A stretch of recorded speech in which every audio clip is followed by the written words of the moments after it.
Oi, gente! Hoje é dia do 37º episódio da série Conta Pra Mim e eu vou contar a história da T, de 22 anos, do Pará. E você já sabe, se quiser contar sua história anonimamente, corre nos destaques aqui da página que lá tem um post explicando direitinho o que é que você tem que fazer.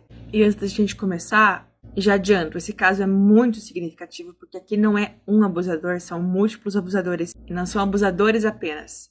O primeiro abusador foi uma mulher, uma garota, adolescente, babá. Então fica aí, que essa história tem muito pra ensinar pra gente. Então vamos lá. Tudo começou quando eu tinha 5 anos. Antes, na verdade, mas como eu não tenho memórias exatas sobre, eu vou falar com exatidão a partir dos 5 anos. A minha prima, mais velha que eu, já tinha tentado tocar em mim antes desse episódio que eu vou contar agora. Mas a minha memória exata mesmo foi quando eu estava na casa da minha tia e lembro de estar brincando com um cachorrinho e foi quando a minha prima me chamou pro quarto e disse que iríamos brincar de um jogo e eu, super animada, consenti. Ela tirou 2 dados de uma gaveta e esses dados eram com posições sexuais, então ela mandou eu tirar a roupa, pois aquilo fazia parte da brincadeira. Mas já na realidade eu não gostava do meu corpo. Lembro que eu não gostava que a minha mãe me desse banho, porque quando ela fazia isso, ela ficava falando do meu corpo e que eu era gorda. Sim, a minha mãe é narcisista e a minha relação com ela sempre foi complexa, desde que eu me entendo por gente. Ela me batia muito e sempre fez com que eu me sentisse dependente dela e ela falava coisas ruins de mim desde essa época. Clássico dos narcisistas. Eles te mantêm refém da existência deles e destroem a sua autoestima, porque é na desgraça alheia que eles se satisfazem.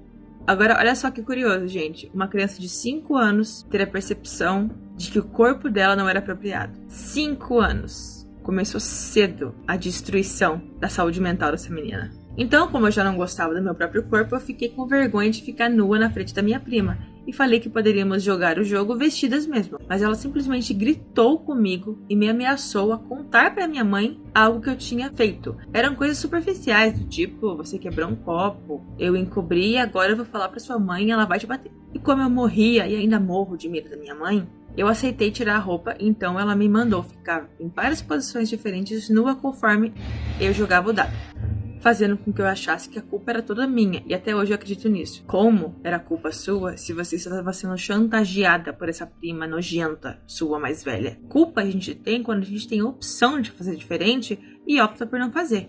Você não tinha opção. Conforme eu ficava nas posições diferentes, ela ia tocando em mim e eu não me lembro de ter sentido prazer algum, o que me machucava. Ela enfiava o dedo em mim e ela tinha unha grande, então eu lembro que me feriu. Ela pediu que eu repetisse tudo isso com ela.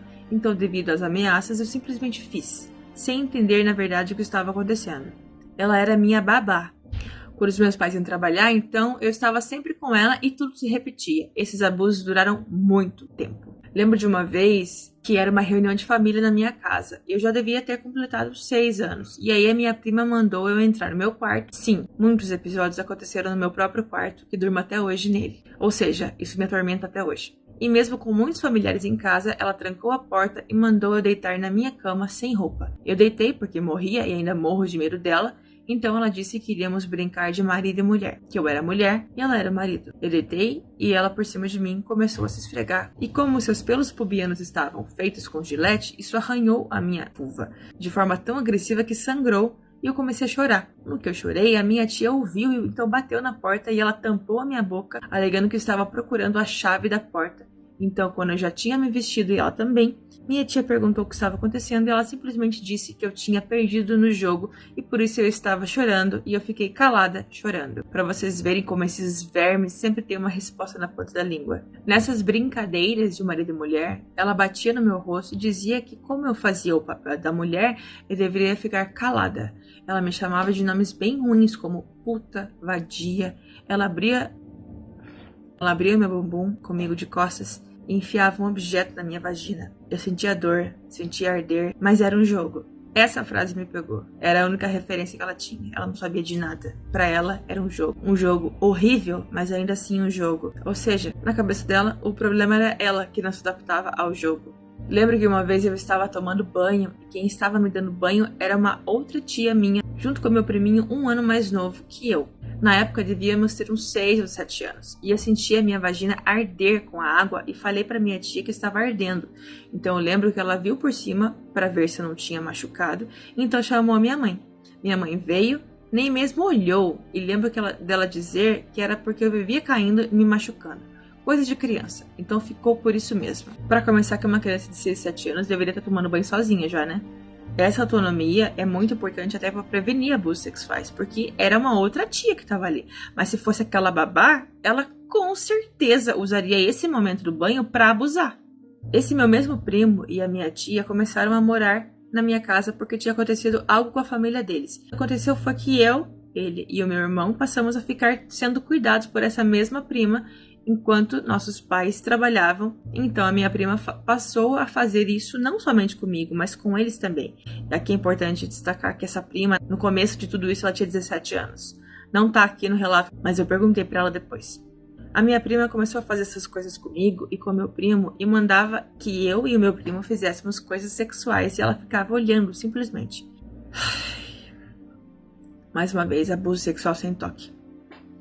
Lembro que ela mandou eu pegar no pênis do meu primo, mandou eu beijá-lo, colocar o pênis dele na boca e tantas outras coisas. E não parou por aí. Eu tinha outros 2 primos. Eles não moravam comigo, mas se os nossos pais queriam sair, quem cuidava da gente era essa prima.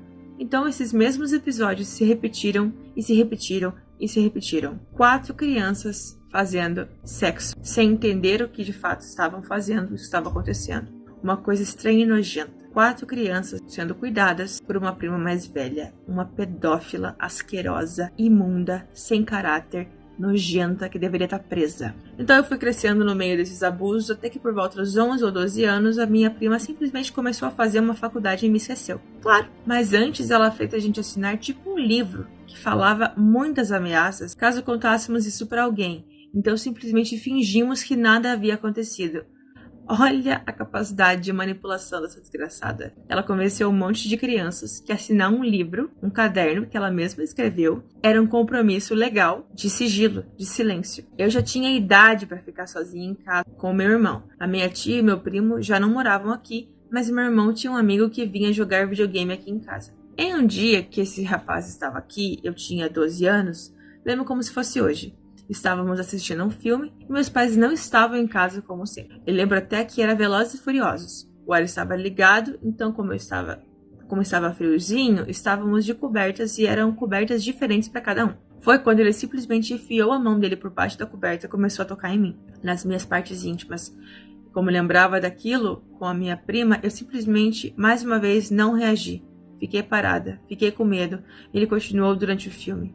Olha aqui de novo, né? O padrão de reação. Ela foi ensinada desde muito cedo a não reagir, a simplesmente obedecer. Ela nem sabia que ela podia fazer diferente. E aqui aconteceu de novo. Isso explica muito porque que vítimas de abuso sexual são tão mais suscetíveis a novos abusos. Quase que uma questão de adestramento mesmo. E ele continuou durante o filme. Então eu resolvi tomar uma atitude e fingir que ia dormir. Porque assim eu achava que eles continuariam assistindo o filme e eu estaria segura no meu quarto. Eu deitei na minha cama e como eu havia tido uma tentativa de suicídio, não havia muito tempo e estava com um comportamento estranho, a minha mãe já não deixava mais a chave no meu quarto. Então, eu nem tinha como trancar a porta do quarto. Mas eu acredito que mesmo que houvesse chave, eu nem pensaria nisso. Do contrário do que eu pensava, ele, esse amigo do irmão dela, entrou no meu quarto e veio pra cima de mim. Eu lembro que quando eu ouvi a minha porta, eu gelei. Lembro de ter fechado os olhos bem apertados e de me envolver com a coberta bem forte, mas não bastou. Ele simplesmente tirou o pênis dele pra fora e começou a tentar enfiar na minha boca. Ele fedia, porque ele fumava, então era horrível. Lembro que quanto mais ele tentava, mais a ânsia vinha. Então eu me empurrei achando que ele se afastaria, mas não. Ele ficou com raiva de eu ter empurrado ele, então ele ficou agressivo. Forçou o sexo oral, me deu um tapa e me fez levantar da minha cama. Ele apertou os meus seios que estavam em crescimento e eu lembro de simplesmente chorar em silêncio. Já estava acostumada, inclusive. Mas isso doeu muito, muito mesmo. Então, comigo em pé, ele me carregou, me pressionou contra a parede e consumou o ato, a penetração, no caso, com força e me bateu. Ele mexia com drogas, a casa dele vivia lotada de gente, e hoje eu sei disso, mas ele não parou por aí. Eu não queria mais isso, ter que aguentar tudo isso, mas eu me sentia culpada, eu sentia que eu merecia tudo aquilo, porque afinal, aos 5 anos eu tirei a minha roupa lá no jogo com a minha prima. Olha só o que ela vem carregando durante todo esse tempo. O que sabe uma criança de 5 anos? ela associou aquele episódio a tudo o que aconteceu depois. Como se aquele episódio onde ela não agiu da forma que ela achava que deveria ter agido, justificasse todos os abusos que ela sofreu depois. Eu não sei nem por onde começar, de tão errado que é isso. Mas isso continuou porque ele vinha pra minha casa à tarde jogar com meu irmão. Então, em um dia, ele fez isso na frente do meu irmão. Meu irmão é mais novo que eu. E você pode se perguntar, por que um rapaz mais velho que vocês ia pra sua casa jogar com seu irmão mais novo que você? Porque ele não era um rapaz qualquer. Ele é filho da melhor amiga da minha mãe. Então, mais uma vez, ele estava mais para um protetor, para não deixar as crianças sozinhas em casa. Olha de novo o lobo em pele de cordeiro. De novo, o cuidador se aproveitando da sua posição hierárquica superior para usar as crianças como se fossem objetos sexuais. Então ele continuou vindo, passando algumas tardes com a gente, tardes horrorosas que ele abusou de mim na frente do meu irmão, e o meu irmão viu tudo e ficou em choque, mas sem reação. Ele era mais novo que eu, e eu só tinha 12 anos. Então isso continuou por um tempo, até que a minha mãe finalmente estivesse em emprego e passava os dias com a gente. Não foi de todo bom, porque ainda haviam abusos, mas eram as palavras. Em relação a esses inúmeros episódios, eu simplesmente engordei muito, e a minha mãe já me chamava de gorda antes, e eu nem era gorda, e quando de fato eu fiquei, foi muito ruim.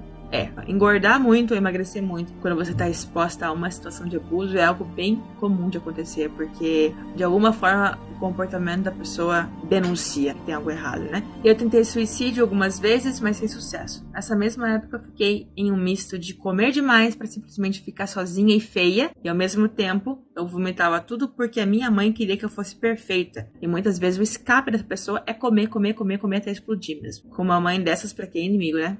No meu quarto tem um guarda-roupa que fica com um canto que dá pra esconder perfeitamente uma pessoa. E um dia, quando eu fui tomar banho, quando eu cheguei no quarto pra me trocar, eu já devia ter uns 15 para 16 anos, eu vi o meu irmão escondido me vendo nua. Então eu mandei ele sair do quarto e ele saiu. Mas isso começou a se repetir e ele começou a querer me abraçar demais, até que ele simplesmente tocou em mim e tudo se repetiu. Parece que não tem fim. Parece que eu nasci pra ser um corpo, apenas um corpo. Um corpo feio, por sinal. Olha só que significativo isso aqui. Primeiro, o irmão também foi vítima de abusos lá na infância. Depois assistiu a irmã sendo abusada, o que também é uma espécie de abuso, porque causa problemas. E aqui está o problema. Agora é o irmão que abusou dela. Percebe a progressão de comportamento? Primeiro vítima, depois testemunha e agora também um abusador. E se já começou na adolescência, não há nada que indique que ele vá parar. Ou seja, ele se tornou um perigo também. Mais um abusador no mundo. Passou um tempo e eu fiquei grávida e tomei remédio para abortar. Assim que descobri, era cedo, não precisei de muito esforço, mas com certeza foi a decisão mais difícil que eu tomei na minha vida.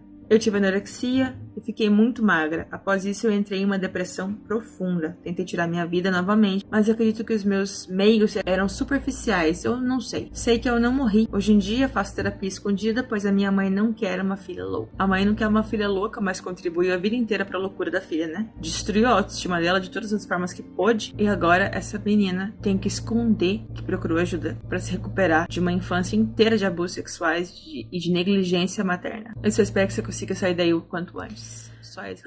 É isso, gente. Espero que vocês tenham aprendido algo com essa história horrível. Tchau.